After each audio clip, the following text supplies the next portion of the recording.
तर मंडळी विचार करा, करोनाच्या काळामध्ये आपल्याला देवानं वाचवले, आपल्या हातून काहीतरी सेवा कर्म, चांगलं काहीतरी प्रारब्ध कर्म असणार. पाठीमागच्या वर्षी जी बाजरी पेरलेली असते ती आपण ह्या वर्षी खातोय, ह्या वर्षीची बाजरी पेरणार, पुढच्या वर्षी खाणार. आपलं कर्म भोगायला, आपण पाठीमागचं कर्म भोगाय ह्या जन्मात आलोय. आई बापानं जन्माला खरं घातलं, पण कर्म सोबत दिलं नाही. कर्म तुमच्या आमच्या हातामध्ये, चांगलं केलं तर चांगलं होतं, वाईट केलं तर वाईट होतंय. मामा सांगायचे, अरे कोण आज मरल, कोण उशिरा मरल, पण जन्माला आलेला प्रत्येक जण मरणार. आणि मेल्यावर आपल्या बरोबर पाप किंवा पुण्य बरोबर येतंय. पुण्यामुळे सुख मिळतंय तर पापामुळे पुढे दुःख भोगावं लागतंय. मग कसं वागायचं, काय राहायचं, आणि आपल्या हातामध्ये आलाय ना रे, अरे करेल सेवा. मामाने सांगितलं, अरे जो करील सेवा तो खाईल पोटभर मेवा, जो करेल माझ्या मेंढी माऊलीची चाकरी त्यानं खाईल आयुष्याची भाकरी. आणि हा जगाचा जगन्नाथ सृष्टीचा अधिपती शंभू कैलासपती मामा जन्मे धनगर परिते शेषाची अवतार अधिकार ते सद्गुरूनी ज्ञानीपूर्ण. फक्त धनगर कुळामध्ये लक्ष द्या, फक्त धनगर कुळात साक्षात भगवान शंकराने अवतार घेतला. काही लोक सांगत समजत असतील, अरे हा धनगरांचा देव आहे का? फक्त धनगर कुळामध्ये साक्षात भगवान शंकराने अवतार घेतला. अरे धनगर कुळाचाच का अवतार घेतला?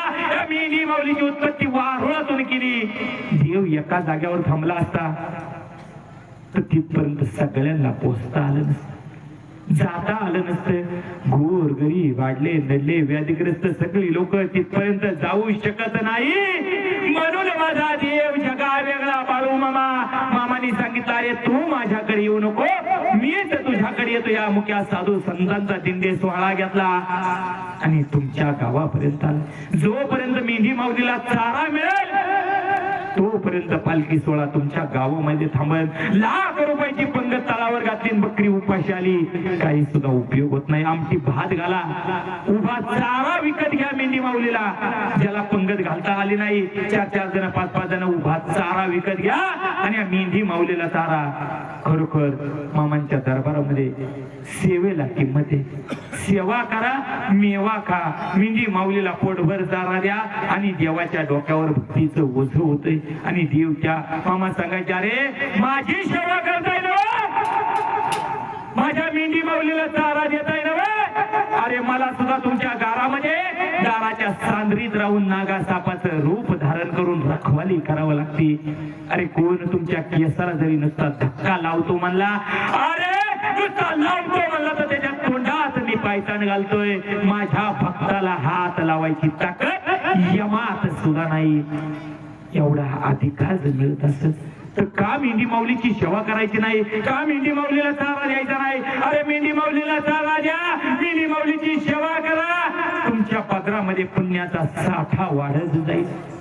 मामाने सांगितलं, अरे माझी सेवा केली, माझ्या मेंढी माऊलीला चारा दिला, माझी चाकरी केली, माझ्या तळावर सेवा केली, त्याचं आयुष्य संपल्यानंतर त्याच्या कर्मानं जर नरकात गेला, त्याच्या कर्मानं जर नरकात गेला, पण माझी सेवा केली, त्याच्या हाताच्या रक्ताला आणून स्वर्गात आणून नसेल तर जगात बाळू धनगर नाव सांगल.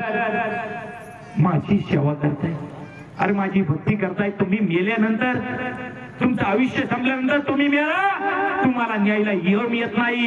अरे मीच जन्माला घालतोय, मीच घेऊन येणार. यमाला तर यमाच्या तोंडात पायतान घालतोय. त्या खऱ्या शब्दात यमाला सुद्धा तखत दिली. काय अधिकार असेल मामांची सेवा करायला, मेंढी माऊलीला चारा दिलेला? लक्ष द्या, मामा सांगायचे, जो जशी माझी सेवा करत तसा मी त्याचा पगार पुढेही देईन. पण कोणत्या रूपाने देईल ते सांगता येणार नाही. कदाचित ह्या जन्माचा पगार मी पुढच्या जन्मातही देईन. पण माझ्या लेकरांनो, माझ्या बाळांनो, जगाच्या पाठीवर तुम्ही कुठेही जा, काही संकट येऊ द्या, मी तुमच्या पाठीशी उभा आहे.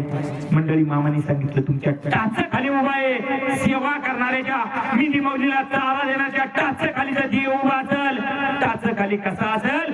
मामा सांगायचे, मी शेष नारायणचा अवतार. मी ही पृथ्वी कुणाच्या डोक्यावर उभी आहे? शेष नारायणच्या डोक्यावर पृथ्वी उभी आहे. मामा शेष नारायणचा अवतार असेल तर मामाने टाचाखाली सांगितलेला शब्द ना शब्द खरा होतोय. मामा जे शब्द सांगायचे तो शब्द आजही खरा होतोय आणि खरोखर भक्ती रूपी देव तुमच्या दारामध्ये आलाय. मेंढी माऊली मामाने सांगितलं, अरे जो पसा बरं चारा काय त्याला मापट्याला देईल, ज्याचं मापट्यावर काले त्याला पाहिल्यानं पोत्यानं देणारा भगवंत आहे. मला सांगायचं अरे माझा देव सांगायचा, अरे तो कोण मला माझा म्हणेल त्याला मी माझा म्हणाल, जो कोण माझ्या शेळ्या मेंढ्याची सेवा करेल त्याच्यासाठी मी जटल, जो माझ्यासाठी जटल त्याच्यासाठी मी जटणार, जो माझा गोतावळा वळकल त्याचा गोतावळा मी वळकल. अरे कोण आलं देवाला, सगळे चालेत मागायला.